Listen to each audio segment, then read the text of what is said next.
Good morning, whole junior high learning community. Happy Friday, Mr. Knighton here. Full truth. This is like the maybe sixth or seventh attempt that I've had to do to try to make this video.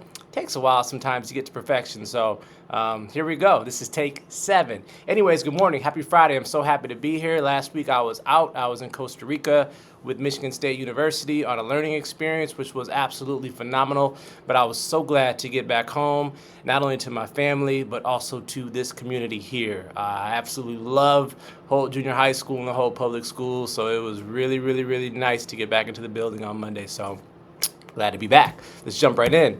All right, the word. My humanity is bound up in yours, for we can only be human together. Again, our humanity is bound up in one another's, for we can only be human together. Shout out to Mrs. Melnick. She is the newest recipient of the Inspiring Heart Award. Mr. Henneberg passed it over to her. As I shared out on Monday, to our community here in the building, Mrs. Melnick, we just can't thank you enough for all that you do, not only as an 8th grade math teacher, but also as the leader of our National Junior Honor Society, as well as a building leader. Mrs. Melnick has a hand on pretty much anything here in the building that you see and hear of, and we just can't say enough high praise for all the support that you bring. So thank you so much, Mrs. Melnick. You mean so much to this community. Alrighty, faces around the junior high. You guys know this is the favorite part of my week, being able to talk about some of these photos. There were so many this week. I could not decide. It was difficult to decide if I was going to go with 6, or if I was going to go with 7, or if I was going to go with, I just didn't know. So I went ahead and chose what I felt were the best ones to speak about. So first and foremost, let's give a big shout out to our Holt Junior Rams cheerleaders, as well as our 7th and 8th grade football team. Now, although they went to the other team, to the other school, they went to the big house this past Sunday, and they played on U of M's field, which is cool and all. We are Spartans here. That's okay that they went there. It was still a really it was a privilege. We'll just say that. Maybe next time they can go to Spartan Stadium, though. But no, just to be serious, though, really, it was a fun experience for the students. They had a blast. I know our coaches were very excited to be able to take them there. So thank you so much for the organization, Mr. Anderson at the high school, our football coaches here, and for whoever they were able to work with at U of M to get that going. For some of the other pictures, we did have a tattoo day here in the building where students were able to get some fundraising going for us by way of picking tattoos that they wanted certain staff to wear. I think I had about 6 or 7 different tattoos on me, which I still can't get off. I've been scrubbing like crazy and they just won't come off. But I have to give a big shout out to Mr. Williamson and also Mr. Carter. They were so bold. They were so brave. They put the tattoos right on their face. I was not willing to do that. I was not willing to spend any more time scrubbing than I already have been. But yeah, that was just an exciting day. And some of these other pictures, again, it's just the excitement, it's the energy, it's the joy.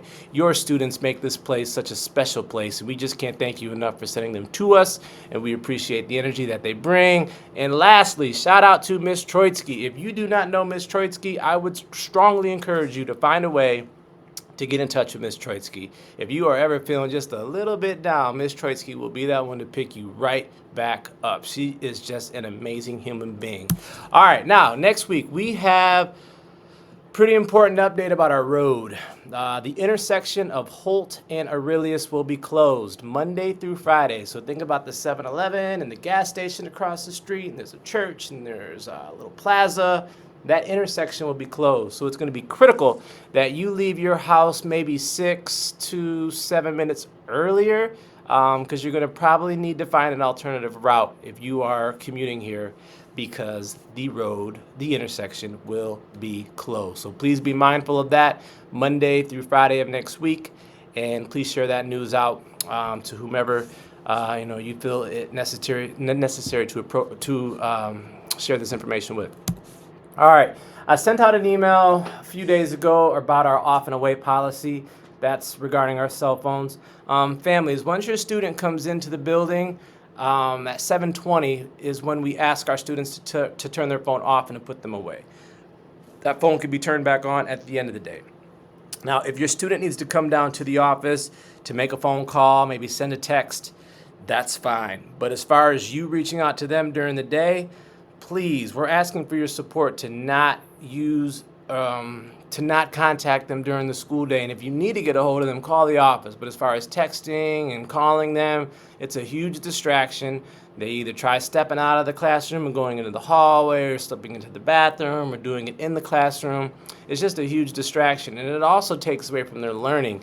And then there's not a quick recovery time either from when they're getting onto their phone and when they then need to engage back in learning. So we need to ensure that we're just focusing on the learning while we're here. The cell phones are off and away, and we need your help in ensuring that that policy continues to be enforced. All right, next week, our bell schedules. We have an A and B schedule. Next week, there is no early release. Again, next week, A and B schedules. We have clubs and activities, a couple new announcements. Improv workshop starts on Monday, the 3rd. And then we also have our variety show auditions. That's coming up on Tuesday, November 18th and Thursday, November 20th. Our variety show is amazing. It is the greatest opportunity ever to bring our students out of their comfort zone, or for those that are already out of their comfort zone, to showcase their talent. But we learn so much about who our students are because the variety show is that stage and that platform in which they're able to perform and bring to our school community who they are. So it's a really, really, really neat opportunity. So if you have any skills, if you have any secret talents, if you have a desire to get out there and showcase who you are, come on out Tuesday, November 18th and the 20th so you can audition. And then we are looking forward to seeing you share that out with us when we actually hold the variety show. All right, staff emails, nothing's changed there. You know, if you need to, get a hold of us. Junior high calendar, tomorrow we're into the 1st, which is crazy. We're already into the month of November. So we've got that circled right there. Our first early release of the month will be November 12th. So yeah, we're already in the month of November. Clubs and activities, as I just shared, we're into the month of November. So if you have any questions about what we got going on, please check this out. And the last part, word of the week. One advantage of talking to yourself is that you know at least one person is listening. I know sometimes for us as educators it might feel like that, or for us as families talking to children, it definitely feels like that at times. But at least we know that we're listening. But no, seriously, I wanted to have some fun this week. Hopefully I did a good job doing that in 6 or 7 different ways. That's the theme today, 6, 7. But anyways, you guys have an amazing weekend. Can't thank you enough for all that you do, and can't wait to see everybody next week. See you later. Much love.